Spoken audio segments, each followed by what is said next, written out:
बोलिए शंकर भगवान की जय। आप सभी को श्री माघ मास की हार्दिक शुभकामनाएं। भगवान श्री व्यास जी महाराज सुत जी से अब माघ मास का 10वां अध्याय सुनाते हैं। श्री व्यास जी बताने लगे कि इस प्रकार से विकुंडल के पूछने पर यमदूत उन्हें अनेक प्रकार से पाप करने पर नरक की यातना भोगना तथा पुण्य करने पर स्वर्ग की प्राप्ति होना इस बारे में बता रहे थे।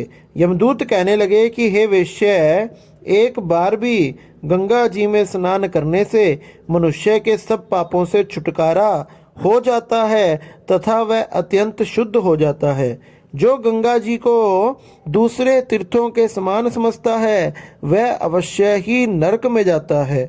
भगवान के चरणों से उत्पन्न हुई गंगा जी की पवित्रता जल को श्री शिवजी ने अपने मस्तक पर धारण किया।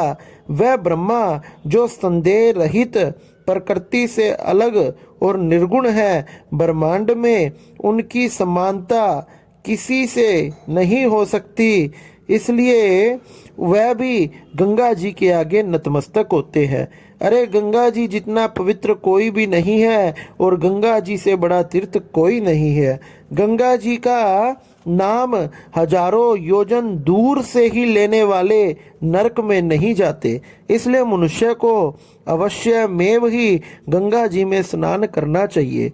हे वैश्य, जो ब्राह्मण दान लेने का अधिकारी होकर भी दान नहीं लेते वह आकाश के नक्षत्रों में चंद्रमा के समान चमकते हैं।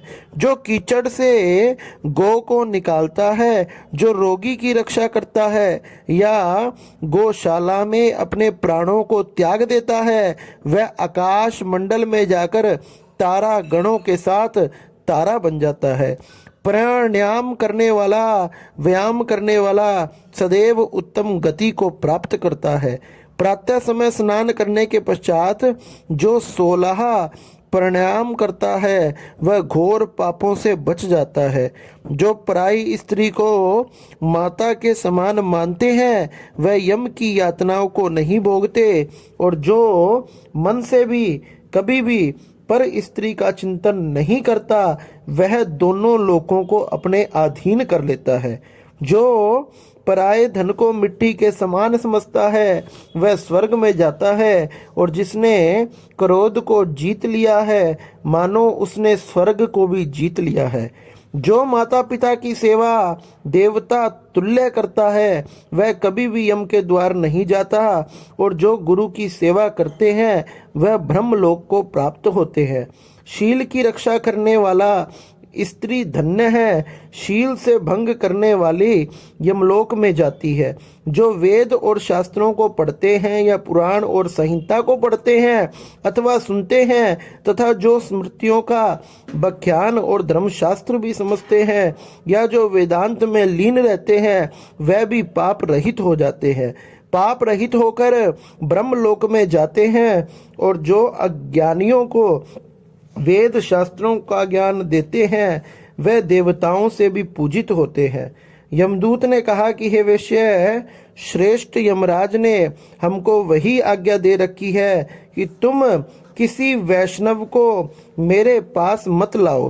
हे वैश्य, पापी लोगों को ही इस संसार रूपी नरक को पार करने के लिए भगवान की भक्ति के सिवाय दूसरा कोई उपाय नहीं है। भगवान की भक्ति न करने वाला मनुष्य चंडाल के समान समझना चाहिए, और भगवान के भक्त अपने माता और पिता दोनों के ही कुल को तार देते हैं और उनको नरक में नहीं रहने देते। और जो मनुष्य वैष्णवों का भोजन करते हैं वह भी भगवान की कृपा से श्रेष्ठ गति को प्राप्त करते हैं। बुद्धिमान को सदा वैष्णव का ही अन्न ग्रहण करना चाहिए। दूसरे पदार्थों को भक्षण करने वालों के यहाँ अन्न जल आदि नहीं ग्रहण करना चाहिए, इससे उन्हें अनेक प्रकार के पाप लगते हैं। जो वैष्णव का अन्न खाते हैं वह पवित्र होते हैं, इससे बुद्धि पवित्र होकर मनुष्य पाप नहीं करता। तथा गोविंदाय नमः इस मंत्र का जो जाप करता हुआ जो मनुष्य मृत्यु को प्राप्त होता है वह परम धाम को चला जाता है। इससे कोई संदेह नहीं है कि जो ओम नमो भगवते वासुदेवाय इस द्वादश अक्षर मंत्र का या ओम नमो नारायण इस अष्टाक्षर तथा द्वादक्षर मंत्र का जाप करता है उसके भ्रम हत्या आदि बड़े से बड़े पाप भी नष्ट हो जाते हैं। इसलिए हे विकुंडल, भगवान की भक्ति तो समस्त पापों को नष्ट करने वाली तथा भयंकर नरक से बचाने वाली तथा स्वर्ग तथा परम धाम को प्रदान करने वाली है।